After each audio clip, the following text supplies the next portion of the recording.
大家好，歡迎嚟到常樂影餐 channel。我叫嘉良，大家可以叫我做邱師傅。我係註冊護士黃姑娘，我係註冊社工黃姑娘。邱師傅啊，我想問下你咧，若果長者冇胃口，你會建議護老者煮咩餸俾長者食咧？當老友記冇胃口，我會建議護老者可以試下用啲色彩鮮豔嘅擺盤，或者啲酸甜味嘅菜式。但係當然啦，冇胃口固然食得少啦，我哋亦都要留意去食嘅份量。咁樣咧，我哋會注重咧用啲高蛋白質或者容易消化嘅食物，建議用魚肉、雞肉或者豆腐去做呢啲咁嘅菜式，加入一啲酸甜味嘅調味料，咁就可以咧令到佢哋更加想食同埋相得益彰啦。好多謝咧邱師傅俾我哋嘅 tips 啊！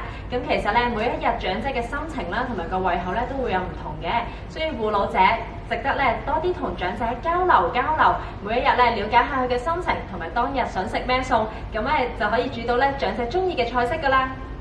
今日嘅分享完畢啦，多謝晒邱師傅，我哋約定大家下次見，拜拜。